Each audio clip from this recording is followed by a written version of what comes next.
What is going on in Sudan? Over the last 1 year, the attention of the world has been transfixed on Gaza. But running alongside Gaza is another humanitarian crisis that has sadly been reduced to background noise.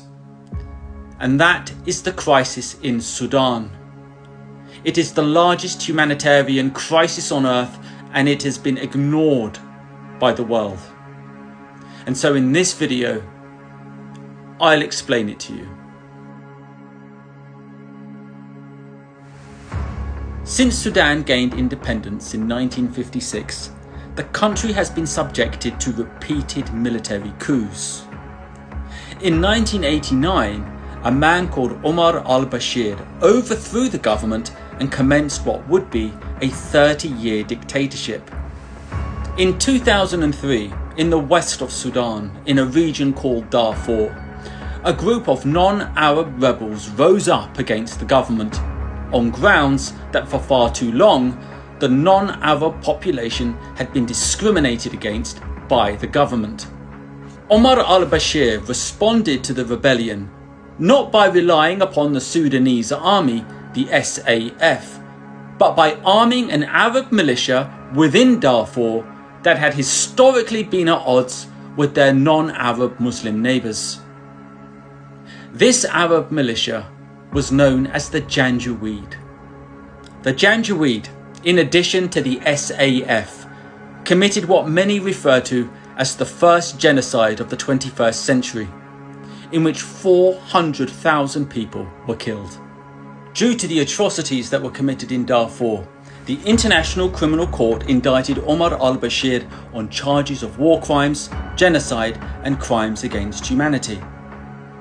But Omar al-Bashir had another concern: how to make his presidency coup-proof.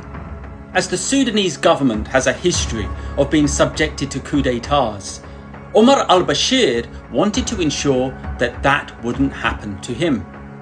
And how did he do this? He turned towards the Janjaweed once more. In 2013, Omar al-Bashir rebranded the Janjaweed militia into the Rapid Support Forces, the RSF. And in 2017, a law was passed that legitimised the RSF into Omar al-Bashir's independent security force, with the head of the RSF, Mohammed Hamdan Dagalo, also known as Hemeti.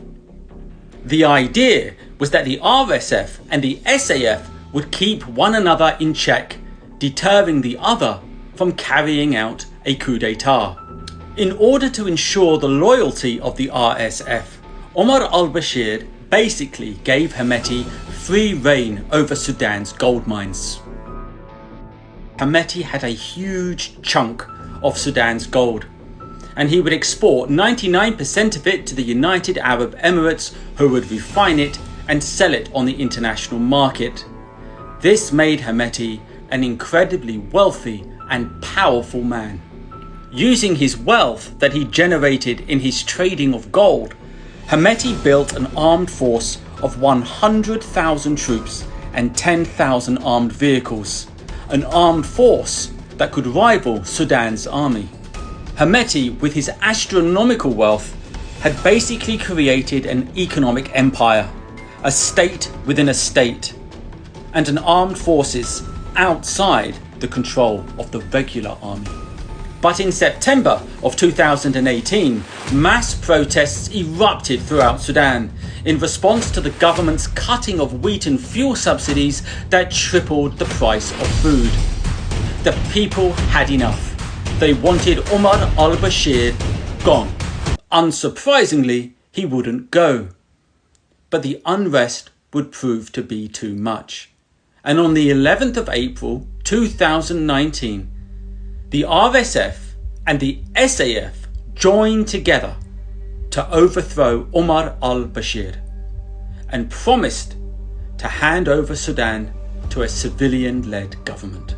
On the 21st of August 2019, the Transitional Sovereignty Council was established, which was a council of both military and civilian representatives, with the Sudanese Army General Abdel Fattah al-Burhan its head, and Hemeti his deputy. An organisation known as the Forces for Freedom and Change, a body that represents the civilians of Sudan, elected Abdallah Hamdok to be its Prime Minister, and on the 5th of September 2019 he formed his cabinet. The plan of the Sovereignty Council was that for the first 21 months Sudan would be ruled by the military, followed by 18 months of civilian rule. A 39-month blueprint for Sudan to transition to democracy. However, problems soon arose. The civilian leaders wanted to restructure the military and review its business interests and bring them under civilian oversight. In addition, the civilian leadership wanted those complicit in the Darfur genocide 20 years prior, which included both Hemeti and al-Burhan, to be brought to court. The prospect of losing so much power and possibly facing jail time didn't suit either al-Burhan or Hemeti. And so on the 25th of October 2021 they staged another coup, arresting the Prime Minister and civilian leaders.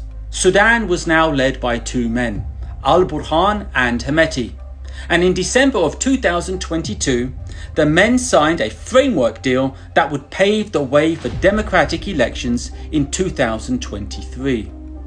However, a sticking point emerged between the RSF and the SAF. The sticking point was how would the RSF, Hemeti's own private army, be folded into the country's military, the SAF. Al-Burhan wanted the RSF to fold into the SAF in 2 years, but Hemeti said he needed 10 years. At this point, Hemeti is incredibly powerful. He has a state within a state and his own armed forces. Folding the RSF into the SAF would reduce his power drastically. This was unacceptable to Hemeti, and it became crystal clear that there was room for only one man in Sudan, al-Burhan or Hemeti.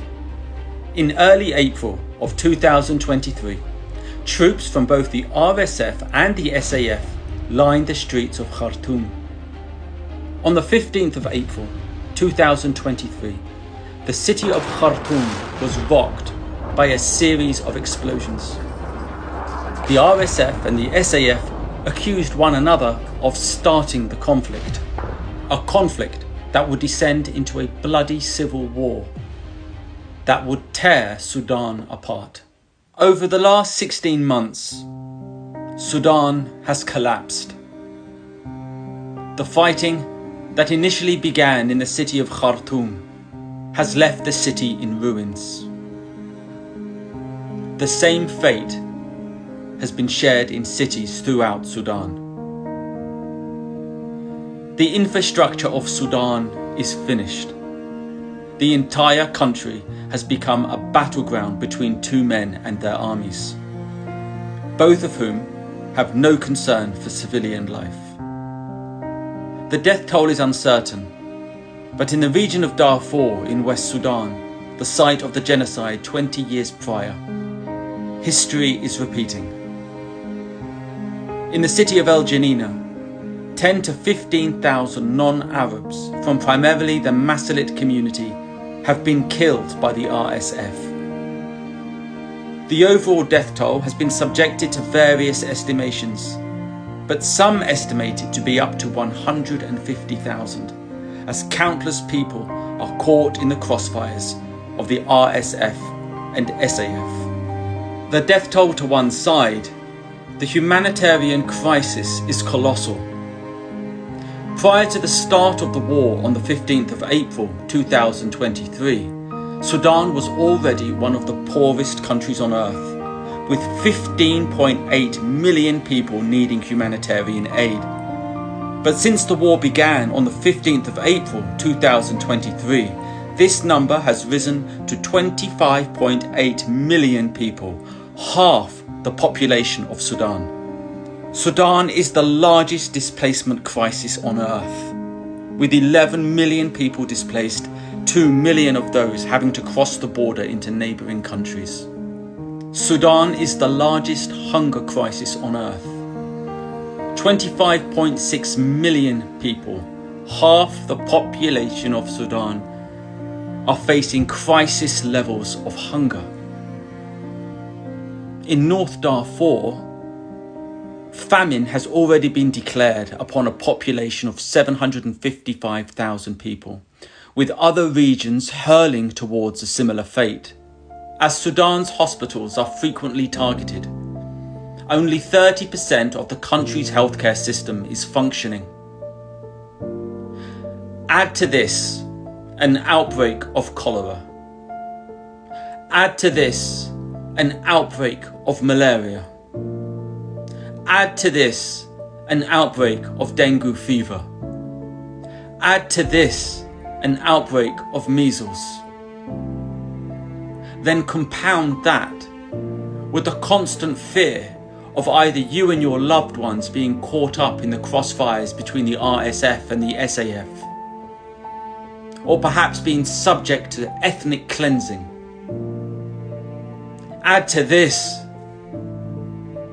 the at times unbearable heat, and you have a scenario of hell. And as is sadly the case in war-torn environments, it is the women and children that are subject to the worst human rights violations. And Sudan is no different. Sudan is home to some of the most beautiful and illuminated people on earth, and their country is being torn apart amidst a power struggle between two men. The country is dying. And what's just as tragic is that the world has ignored it. Sudan is a classic example of how the power aspirations of the elite can savage the lives of millions.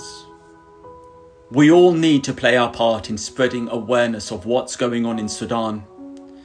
We have to support those charities whose aid workers are risking their lives in this war-torn region. And most of all, we have to pray for Sudan. These people don't deserve what's happening to them, and they certainly don't deserve to be ignored like they have been. And I'll leave you all with this question. If the people of Sudan were non-Muslim, white, blonde, blue-eyed, do you think they would be ignored like they have been? What do you think?